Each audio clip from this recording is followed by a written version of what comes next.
최근 막을 내린 베이징 동계올림픽. 세계 각국 대표하는 선수들의 모습을 기억하시나요? 자신의 기량을 맘껏 뽐낸 선수들도 있었던 반면에 경기 중 부상을 당해 아쉬움으로 대회를 마무리한 선수도 있었을 겁니다. 부상을 당한 선수들 중에는 무릎 통증을 호소하는 경우도 많았을 텐데요. 이처럼 무릎 부상을 당해 통증이 나타날 때 어떻게 해야 하고 치료 방법은 무엇이 있는지 일산백병원 정형외과 전문의 이성상 교수와 무릎 통증 치료 방법에 대해 알아보겠습니다.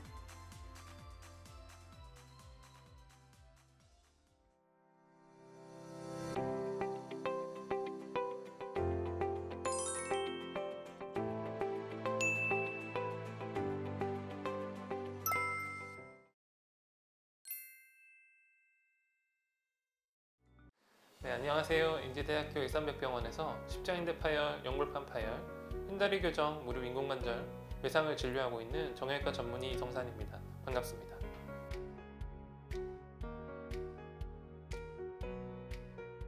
네, 무릎 통증으로 처음 내원했을 때 가장 먼저 권유받는 방법 중 하나는 약물 치료로 통증을 완화하는 것입니다. 약물 치료는 처방이 없을 때와 진료받을 수 있는 약물의 차이가 있는데요. 처방 없이 무릎 통증 완화를 위해 쉽게 접할 수 있는 약물은 사이레놀로 대표되는 아세트아미노펜 계열의 약물입니다.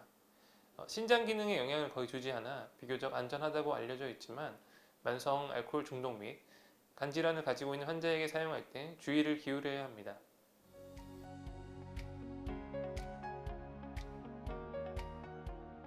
네, 병원 진료 후 가장 흔하게 처방받는 약은 비스테로이드성 소염 진통제입니다. 이 약은 강력한 소염 작용으로 통증을 완화시킵니다. 비교적 적은 부작용으로 강력한 통증 조절 효과와 무릎의 붓기를 떨어뜨리는 효과가 있기 때문에 널리 쓰이고 있습니다. 속쓰림, 얼굴 붓기, 신장 기능 저하 등의 부작용이 있을 수 있기 때문에 장기간 사용할 때는 의사와 상의하면서 복용해야 합니다.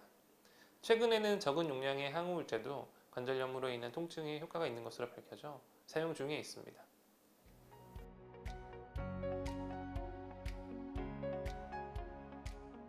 생활습관 변화를 통한 체중 조절, 운동 치료가 있습니다. 적정한 체중 유지는 무릎의 관절염과도 밀접한 관계가 있습니다. 고도 비만인 경우 정상 체중보다 관절염의 발생 위험도 높고 통증을 유발할 확률도 높습니다.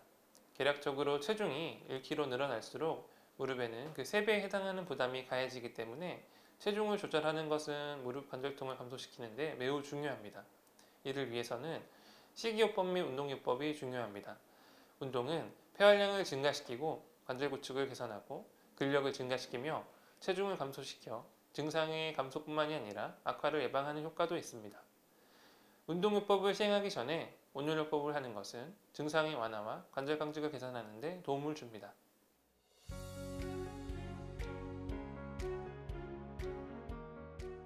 근육량이 많고 초기 관절염이라면 제한되는 운동은 거의 없겠지만 관절염으로 통증을 호소하는 환자들은 근육량이 저하되어 있고 관절염이 상당히 진행되어 있는 경우가 많습니다.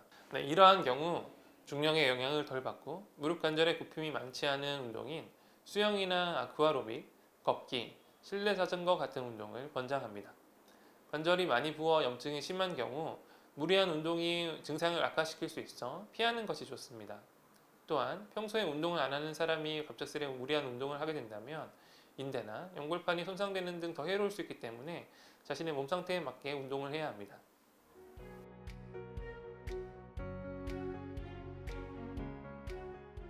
식이요법은 무조건 굶기보다는 골고루 섭취하되 먹는 양을 조금씩 줄이고 열량을 계산해서 섭취한 열량보다 더 많이 움직여서 몸무게를 줄여나가는 것이 핵심입니다. 무릎 관절에 좋다고 알려진 대표적인 음식은 닭발, 곰탕 등의 콜라겐이 풍부한 음식인데 현재까지 밝혀진 바로는 효과가 없지는 않으나 미미한 것으로 알려져 있습니다. 오히려 과도하게 섭취하다가 체중이 증가할 수 있기 때문에 적절히 섭취하는 것이 관절에는 더 효과적일 수 있습니다. 이번 시간에는 약물 치료로 통증을 완화하는 방법과 식이요법, 운동요법 등에 대해 말씀드렸는데요. 오늘 말씀드렸던 내용들이 보시는 분들에게 많은 도움이 되셨길 바랍니다.